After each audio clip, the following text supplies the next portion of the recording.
ദുബായിലെ കരാമല റംദാൻ വൈബ് ഒന്ന് ഞങ്ങളും എൻജോയ് ചെയ്യാനായിട്ട് പോയി. വീക്കെൻഡ് ആയതുകൊണ്ട് നല്ല തിരക്കൊക്കെ ആയിരുന്നു. മെയിനായിട്ട് ഫുഡ് ഫെസ്റ്റ് ആണ്. അപ്പോൾ അവിടെ ചെന്നപ്പോൾ അറബിക്കിൽ നമ്മുടെ പേരൊക്കെ നല്ല ഭംഗിയിൽ എഴുതി വരുന്ന ഒരാളൊക്കെ ഉണ്ടായിരുന്നു. അതേപോലെ പിന്നെ ഓരോ റെസ്റ്റോറൻറ്റുകളൊക്കെയാണ് ഓരോ സ്റ്റാളുകളൊക്കെ ഇട്ടിട്ടുള്ളത്. നല്ല തിരക്കാണ്.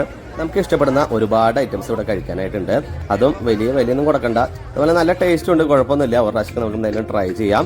ഇതിൽ പല ഐറ്റംസും നമ്മുടെ പഴയകാല നൊസ്റ്റാൾജിയൊക്കെ തട്ടി ഉണർത്തുന്ന രീതിയിലുള്ള ഐറ്റംസ് ആണ്. ഇത് പേരെടുത്ത് പറയാനൊന്നും പറ്റത്തില്ല, ഒരുപാട് ഐറ്റംസ് ഉണ്ട്. ഇതുകൂടാതെ കുട്ടികൾക്ക് എൻജോയ് ചെയ്യാനായിട്ട് മുഖത്ത് പെയിന്റിംഗ് ഒക്കെ ചെയ്യുന്നുണ്ട്.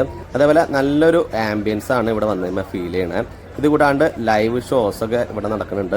ഒരു അറബിക് കലാകാരൻ ദർബുക്ക എന്ന് പറഞ്ഞ ഒരു ഇൻസ്ട്രുമെന്റ് ആണ് ഇവിടെ പ്ലേ ചെയ്തുകൊണ്ടിരിക്കുന്നത്. എങ്ങനെ യൂസ് ചെയ്യാന്ന് ആൾ ഇതിന്റെ ഇടയ്ക്കായിട്ട് പഠിപ്പിക്കുന്നുണ്ട്.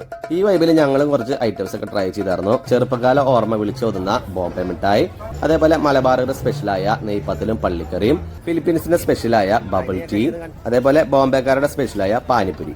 ഡീറ്റെയിൽ വീഡിയോ ചാനലിൽ ഇട്ടിട്ടുണ്ട്.